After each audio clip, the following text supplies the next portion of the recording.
Hello, hello. We are here for the Supreme 7-Star Draft League Season 6 award ceremony.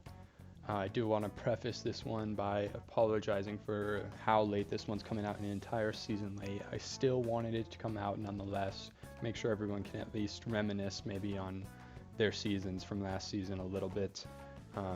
I do apologize for how late this is, and I do want to do better in the future with making sure these are on time and better, and so expect Season 7 awards very, very, very soon as well. But these picks were all made right after Season 6, so these are all accurate picks. But will I be able to give the most context? Probably not. I don't extremely remember what happened in a lot of these niche situations with other teams and stuff like that. I will give context if I have it, but expect most of this video just to be reading through more than anything. The reason this didn't come out on time was really just because I didn't want to pick Heat of the Year was one of the big ones, because I wasn't doing the weekly awards. So we're going to make sure I do weekly awards next year. I also went back and gave weekly awards for all of Season 6 respectively. So if you want, go pull up the doc and see what those picks were, see if you got any of them. So those are there, and I will be retroactively doing Season 7 as well. And then I will be on top of it for Season 8 when that comes around. So I'm hoping to do better in the future, but we'll just get into this one. Mostly just going to be reading through. Don't expect this one to be the most formal. Final standings for the season, if you remember, Haxon was our 1 seed. Wystream tied him. They both went 7-1. And then Logan, Ryan, Barrett, Indy, Sam, and John all made playoffs. Chick barely misses, but then made it in due to some forfeiting circumstances, replaced Indy, I believe. But thank you guys all for playing in this season, and the people who are still playing in Season 7. I appreciate you guys as always. Kill leaderboard, top 20 from this season, was headlined by a 17-piece from Wystream's Terra Rhyperior, followed very closely by Haxon's Terra Armor Rouge with 16. We had 10 Pokemon with 10 KOs or more.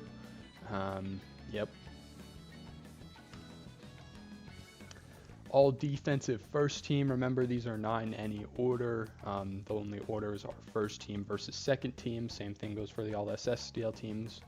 But yes, we've got Slowbro from Ryan's Regi Spice, Terra Garganackle from John's Edmonton Emolgas, Mega Altaria from Haxon's Dark Continent Decidueyes, Tangrowth from Jaden's Pearl City Pink Urchins, and Galarian Slowking from Logan's Undella Wishful Umbreons, and Corviknight also from Log's Undella Wishful Umbreons that have since rebranded. They have 2 Pokemon making all defensive first team, both of them the only ones who have made it before. Corviknight making its 2nd appearance, and Galarian Slowking making its 4th appearance in 6 seasons.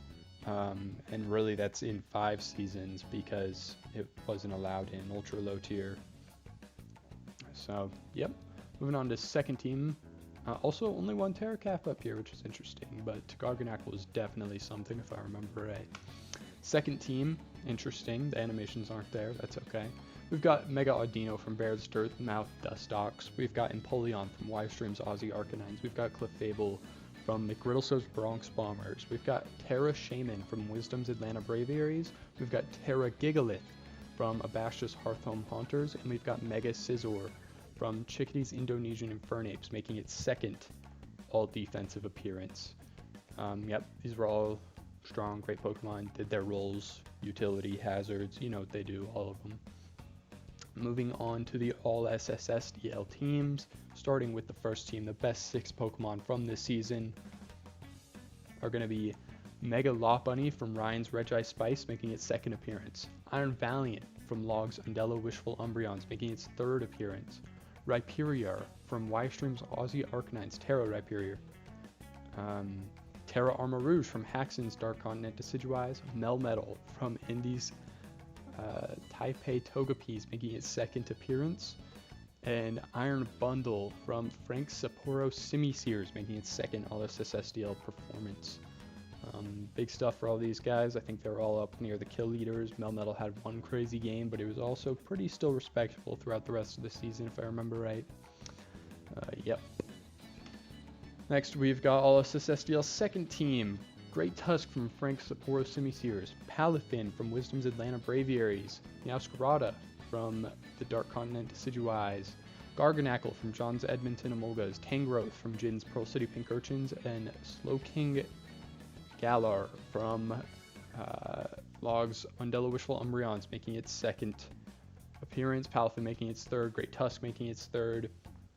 Some of the staples of the meta. Kind of surprised us with Meowscarada's first appearance, but yeah.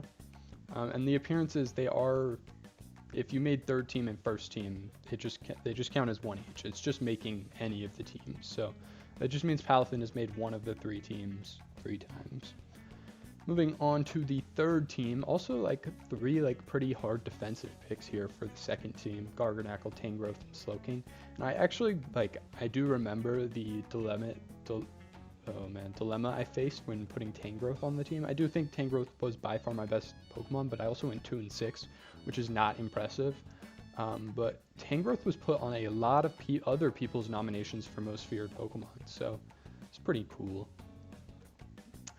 So I think that helped me feel more confident putting it up here. It also like 1200 damage dealt, 1100 damage taken, I believe, which is pretty crazy for a non-Terra Pokemon, a grass type even. Next we got third team with John's Enamorous. Wait, that's this season. It's Enamorous from Ryan's Regi Spice. I don't even remember this guy having an Enamorous. Mega Scissor from Chickadee's Indonesian Infernapes. Basculegion from Haxon's Dirtmouth Dustox. That's not Haxon. Basculegion from Barrett's Dirtmouth Dustox. Urshifu Single Strike from Steven's Little Rock Lycanroc. Ursaluna from John's Edmonton Emolgas, and Cinderace from Samkey's Go City Go-Goats. Luna, Shifu, and Enam making their second appearances each. Yeah. Moving on to the awards, we'll start with Terra Captain of the Year. Psych, this will just be the nominees because, as you can see, Armarouge vs. Rhyperior are 2 of the top dogs. I'm telling you, one of them won MVP, and they also won Terra Captain of the Year. So we will get there when we get there. But yeah, for Terra Captain of the Year, it's between Garganackle, Armarouge, and Rhyperior. Yeah, we'll get more into this one. Moving on to the next actual category, we've got the LVP, headlined by Stevens Mega Sceptile, 4 games played, 0 kills, 4 deaths. We've got McGriddleso's Terapagos, 7 games, 1 kill, 7 deaths, 400 damage, 2 wins. We've got Barrett's Volcanion, 4 games, 0 kills, 4 deaths, 220% damage, 473 taken, 2 wins. And your winner / loser for LVP for Season 6 is going to be Terapagos, I think, pretty handily. This is a high-tier Pokemon, 17 plus points generally.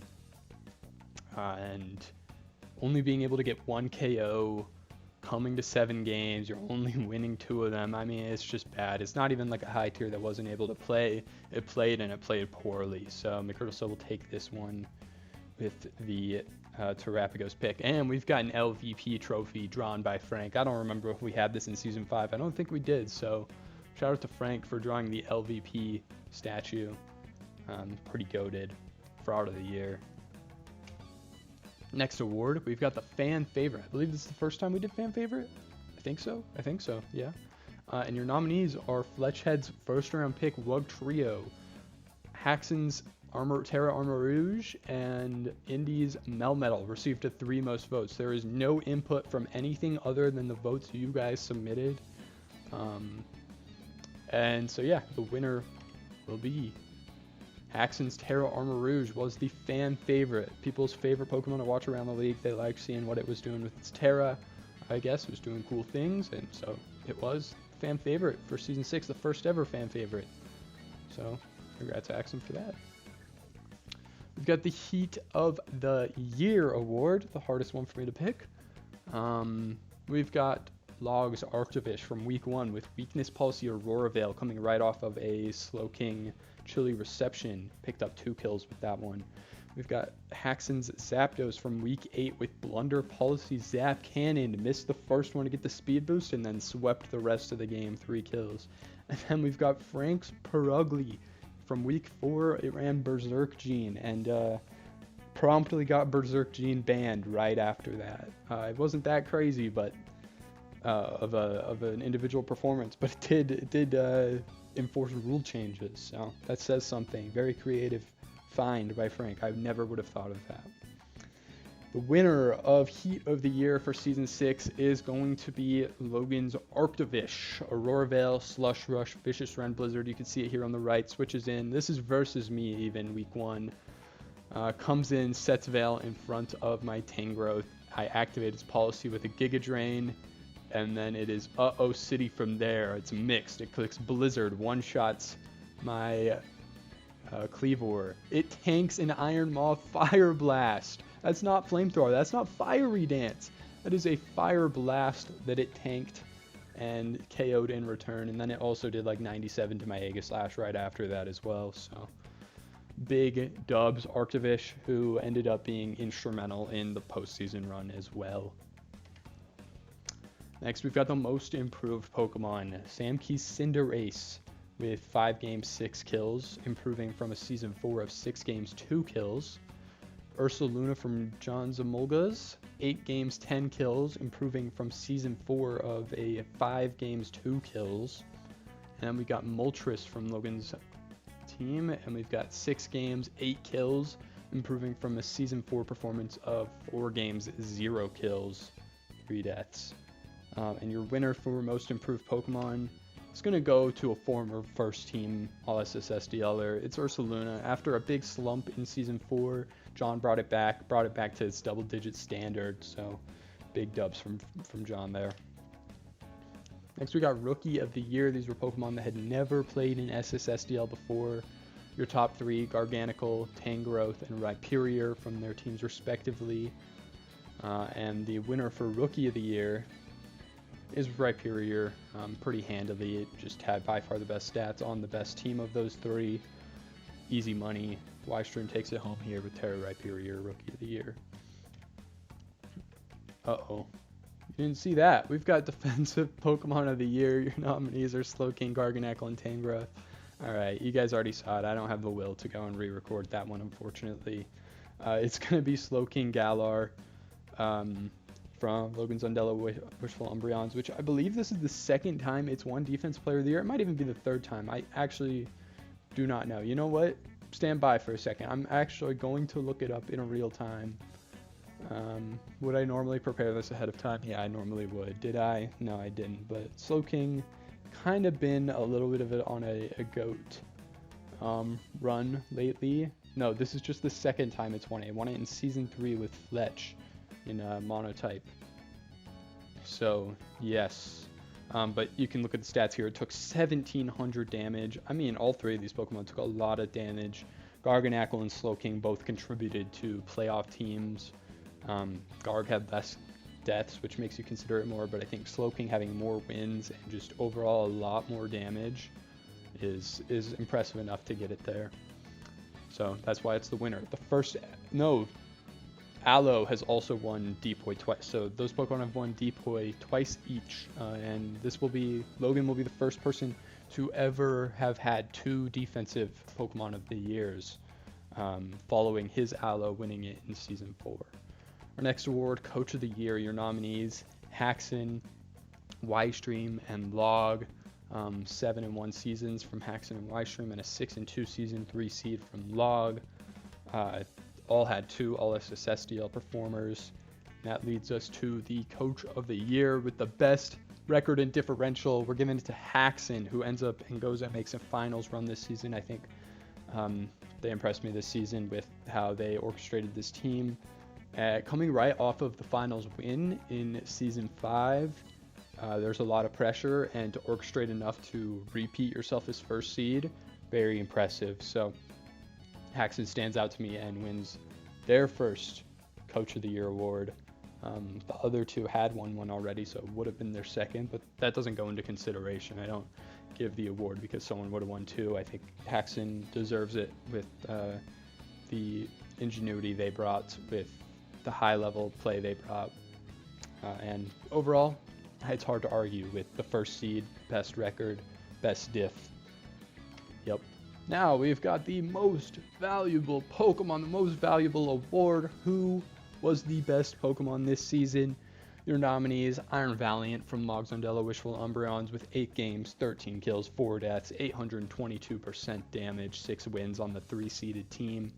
Armor Rouge, Terra Armor Rouge from Haxon's Dark Continent, Decidueye, 6 games, 16 KOs, 4 deaths, 1100 damage, took 600 on only 4 deaths, 6 wins, 100% win rate on the number 1 seed. And then Rhyperior from Y Stream's Aussie Arcanines, 8 games played, 17 KOs, tying the record for most KOs in a season with Greninja and Simisear, I believe. Fact checking. Regular season KOs is a 3-way tie. Oh, with Chien Pao, Rhyperior, and Greninja. Simisear was 16. So Armor Rouge also ties for second with Simisear. So worth noting all of those monster seasons. I think the trains of thought here, if you're really picking between Armor Rouge and Rhyperior, Rhyperior came to 2 more games. Armor Rouge stayed on the bench for 2 games. But Armor Rouge won all of the games it played. Rhyperior did lose one of the games it played. Rhyperior did more damage. Armor Rouge took more damage. Armor Rouge was on the 1 seed. You know, there's a lot more things to consider here. This was definitely a tough pick. Definitely wasn't as easy as it makes it seem. But I think you may know by what Frank ended up changing his logo to. It is Rhyperior. Congratulations, Ystream, for winning your first ever MVP award, if I'm not mistaken. Terra Rhyperior, I believe it was just like a 6-pointer with a 4 Terra attacks. It's pretty light. Impressive season pulled together here by Rhyperior. And yeah, congrats Ystream on the MVP performance. Yeah, and that also means Rhyperior wins Terra Captain of the Year. And I actually did think about splitting this one, but when I went back and looked at the games, I ultimately did think Rhyperior used its Terra more interestingly, more defensively, more different Terra types. You know, I thought the Terra usage of Rhyperior was genuinely higher quality. The shit ran Terra Bug. I mean, it did a lot of things, so that's why I ended up bringing it here for Terra Captain of the Year as well. And then we've got the playoff predictions. I'm not going to go through all the coach over-unders. I did them all, but I didn't set up the graphics for them and the pie charts for them. So I promise you that the results were tallied accurately, like who actually made the most correct picks. But I did not have it in me to go make all the graphics. But I did have it in me to make all the playoff predictions because I think it is worth noting. So you can look here, and the green bars mark all the coaches who actually did make playoffs. John only got 1 vote, and John made it. So shout out to whoever picked John. The most picked person was Sam Key. Sam made it. 100% of people voted for Sam. The biggest disappointment would be me. 10 out of 11 people picked me to make playoffs, and I did not make playoffs. So shout out to whoever dodged picking me this season. Ryan also ties with 10 votes. And then, yeah, the biggest sleepers. Barrett only had 2 votes, and John only had 1 vote, and they make playoffs. Haxon only got 5 votes after winning finals. People may not have liked the team. People may not have believed, but I think Haxon has really cemented themselves as a great player in SSSDL. So I wouldn't expect that disrespect to tolerate in Season 7. As for the semifinals predictions, most voted were me and Ryan, so I would be the biggest disappointer. Ryan's the biggest gratifier. Biggest surprise is Chick by technicalities. I got 1 vote, made it there. Yeah. And then Haxon and Log as well, who end up making the finals. No one picked Haxon to make finals back-to-back seasons, so biggest surpriser there. Logan received 4 votes to make it back, and did make it back, tied for most with me and Ryan, both disappointed by not making it there, but at least Ryan came out in semifinals. Yeah, you can see I also got votes. And then as far as champions predictions, um, all right, it was log. I don't know why the green bar's on hacks. It may not have moved it from season 5. But yep, most people picked log or me, and log won. So that's what's up.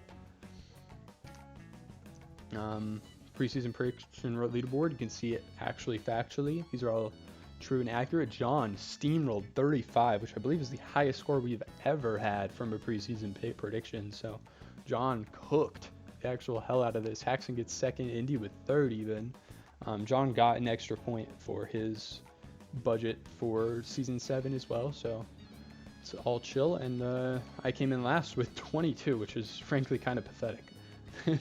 Season 6 was not my season. It is what it is. And then quick congratulations to the eventual champion, Logan, and the Undella Wishful Umbreons. Before their rebranding, they end on a bang with this spectacular team. Corviknight, Galarian Slowking, Suing Samurott, Slacking, Golurk, Finals MVP Golurk to you. MVP finalist Iron Valiant, Heat of the Year winner Arctovish, Most Improved candidate Moltres, Regieleki, and Curum. And Orbeetle up there, don't forget. Gets them to win their second championship in 3 seasons. Impressive stuff.